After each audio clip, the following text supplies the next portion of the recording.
नमस्कार बच्चों, सभी को डिजिटल कक्षा में स्वागत है। तो 10वीं कक्षा के पाठ्य पुस्तक के अंतर्गत दूसरा पाठ देखिए। तो उससे पहले उन्मुखीकरण देखिए। पथिकों को जलती दोपहर में पेड़ सदा देते हैं छाया, खुशबू भरे फूल देते हैं हमको नव फूलों की माला। त्यागी तरुओं के जीवन से हम भी तो कुछ देना सीखे। तो देखिए बच्चों, पथिकों का अर्थ राहगीरों। तो राहगीरों को पेड़ जलती दोपहर में छाया देते हैं और पेड़ हमें खुशबू भरे फूल भी देते हैं। खुशबू भरे फूलों से माला बनती है। तो खुशबू भरे फूल हमें नव फूलों की माला देते हैं। इस प्रकार पेड़ों हमारे लिए सब कुछ दान करती है। इसलिए त्यागी पेड़ों के जीवन से हम भी तो कुछ देना सीखना चाहिए। तो इस उन्मुखीकरण से संबंधित कुछ प्रश्न भी दिए गए हैं।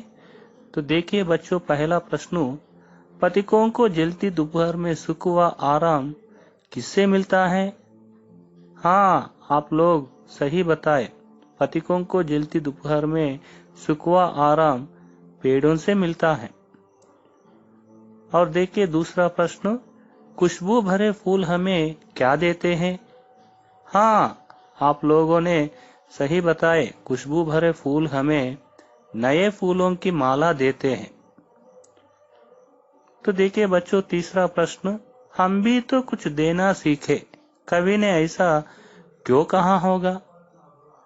क्योंकि कवि ने हम भी तो कुछ देना सीखे कहा है, क्योंकि पेड़ परोपकारी हैं। पेड़ हमें फूल, फल, छाया, लकड़ियां, हवा सभी देते हैं।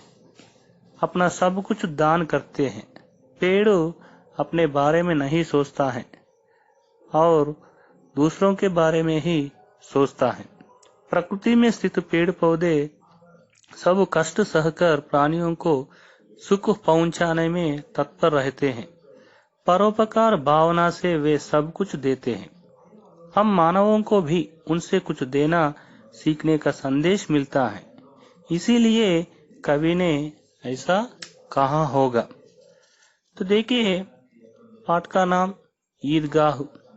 तो ईदगाह एक कहानी पाठ है और इस पाठ में भी एक छोटा बच्चा हामिद नामक लड़का अपने दादी के बारे में सोचता है। अपने बारे में नहीं सोचकर अपने दादी के बारे में सोचकर तो मेला में चिमटा लाता है दादी के लिए। तो इसलिए इस पाठ का उद्देश्य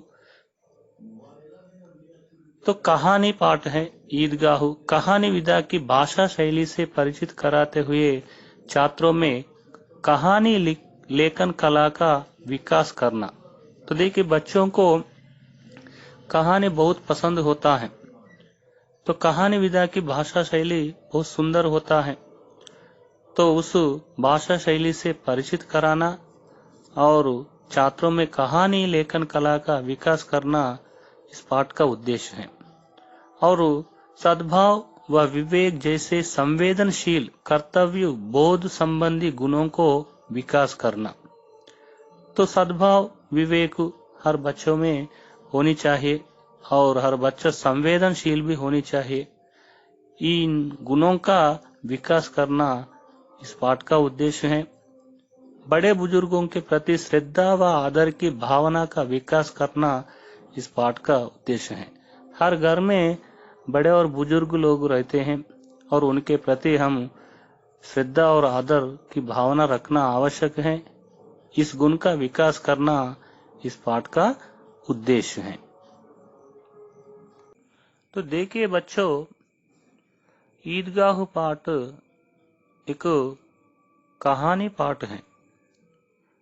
तो कहानी शब्द कह धातु के साथ आनी कृत प्रत्यय जोड़ने से बना है। कह का आशय कहना से है। किसी घटना या बात का सुंदर ढंग से प्रस्तुत किया जाना ही कहानी है।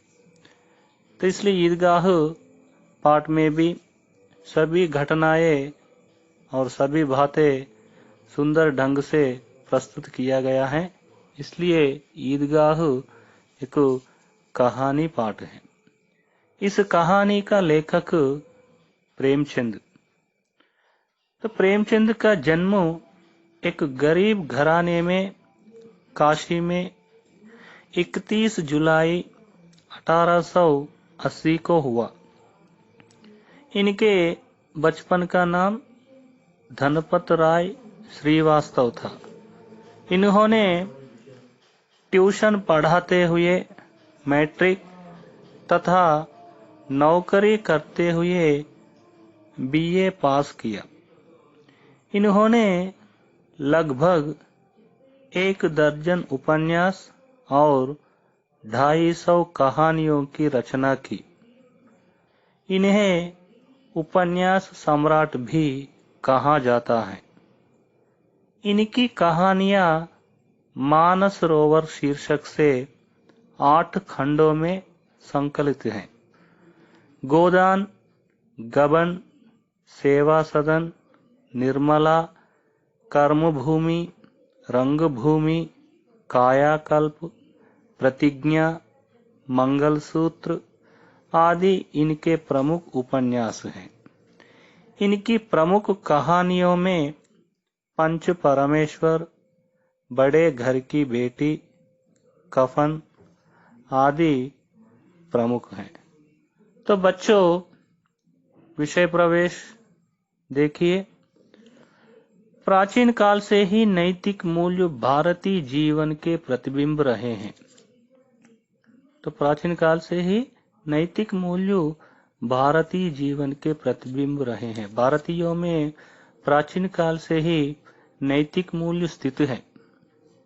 तो इसका रूप हर भारतीय में समा हुआ है। ये सभी गुण सभी भारतीयों में हैं। हम अपने बुजुर्गों का बड़ा ध्यान रखते हैं। तो भारतीय अपने बुजुर्गों का बड़ा ध्यान रखते हैं। तो किस प्रकार ध्यान रखते हैं? बड़े बुजुर्गों के प्रति सद्भाव, आदर की भावना भारतीयों को कैसे होते हैं? भारतीय बड़ों को कैसे देखते हैं? इस कहानी में दर्शाया गया है। तो देखिए, पाठ ध्यान से पढ़िए और नए शब्दों के अर्थ जानिए।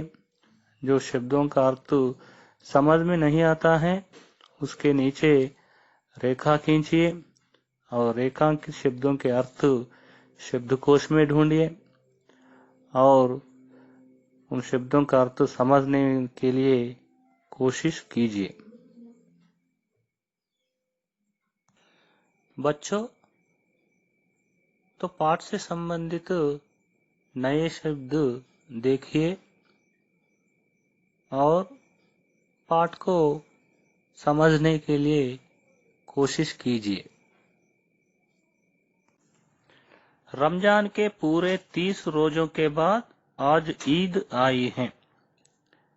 तो देखिए बच्चों, रमजान के महीने में मुसलमान भाइयों ने रोजा रखते हैं। रोजा मानी उपवास है। तो 30 उपवासों के बाद ईद आई है। क्या आई है? ईद। ईद का अर्थ त्योहार है। तो 30 उपवास के बाद त्योहार आई है। कौन सा त्योहार आई है? रमजान। कितना मनोहर, कितना सुहावना प्रभात। प्रभात मानी शुभोदय। तो त्योहार के दिन शुभोदय बड़ा मनोहर होता है और बड़ा आह्लादकार होता है। सुहावना मानी क्या है? आह्लादकार। वृक्षों पर कुछ अजीब हरियाली है। तो देखिए, वृक्षों पर क्या दिखाई दे रहा है? हरियाली। तो त्योहार के दिन वृक्षों पर कुछ अजीब हरियाली हमें दिखाई देता है। खेतों में कुछ अजीब रौनक है। तो अजीब का अर्थ विचित्र, तो रौनक का अर्थ सुंदरता, सौंदर्य। तो खेतों में कुछ अजीब रौनक है। तो त्योहार के दिन खेतों में भी कुछ अजीब रौनक हमें दिखाई देता है, कुछ अजीब, कुछ विचित्र सुंदरता हमें दिखाई देता है। कहाँ दिखाई देता है? खेतों में। आसमान पर कुछ अजीब लालिमा है। तो त्योहार के दिन आसमान पर कुछ अजीब विचित्र लालिमा, तो लाल रंग हमें दिखाई देता है। ईदगाह जाने की तैयारियां हो रही हैं। तो देखिए, ईद के दिन सभी मुसलमान ईदगाह जाते हैं और कुछ तैयारियां भी होते हैं। किस दिन? ईद के दिन।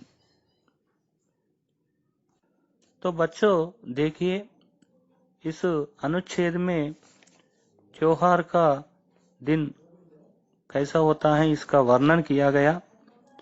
तो मुसलमान भाई रमजान का त्योहार रमजान के महीने में मनाते हैं। इस महीने में वे 30 दिन रोजा रखते हैं। रोजा रखकर अंतिम दिन ईद मनाते हैं। और ईद के दिन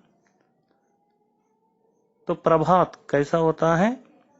बड़ा मनोहर और सुहावना। सुहावना मानी आह्लादकर होता है और वृक्षों पर कुछ अजीब हरियाली दिखाई देता है। अजीब मानी विचित्र, विचित्र हरियाली हमको त्योहार के दिन दिखाई देता है। खेतों में कुछ अजीब रौनक दिखाई देता है। तो रौनक मानी सुंदरता, कुछ विचित्र सुंदरता हमको त्योहार के दिन खेतों में दिखाई देता है। आसमान पर कुछ अजीब लालिमा होता है और त्योहार का दिन सूरज भी बहुत प्यारा लगता है और बहुत शीतल भी होता है। वह हमको ईद की बधाई देने जैसे हमको त्योहार के दिन दिखाई देता है। इस प्रकार इस अनुच्छेद में त्योहार का दिन का वर्णन किया गया है। लड़के सबसे ज्यादा प्रसन्न हैं। बार बार जेब से खजाना निकालकर गिनते हैं। महमूद गिनता है 1, 2, 10, 12। उसके पास 12 पैसे हैं। मोहसिन के पास 15 पैसे हैं। इनसे अनगिनत चीजें लाएंगे, खिलौने, मिठाइयाँ, बिगुल, गेंद और न जाने क्या क्या। और सबसे ज्यादा प्रसन्न है हामिद। वह भोली सूरत का 4-5 साल का दुबला पतला लड़का था। उसका पिता गत वर्ष हैजे की भेंट हो गया और माँ न जाने क्यों पीली पड़ती गई और एक दिन वह भी परलोक सिधार गई। किसी को पता न चला कि आखिर यह क्या हुआ। अब हामिद अपनी दादी अमीना की गोदी में सोता है। दादी अम्मा हामिद से कहती है कि उसके अब्बा जान रुपये कमाने गए हैं। अम्मी जान अल्लाह मियाँ के घर से उसके लिए बहुत से अच्छी चीजें लाने गई हैं।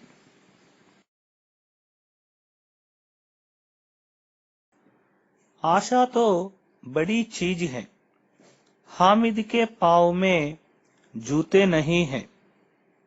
सिर पर एक पुरानी टोपी है जिसका गोटा काला पड़ गया है।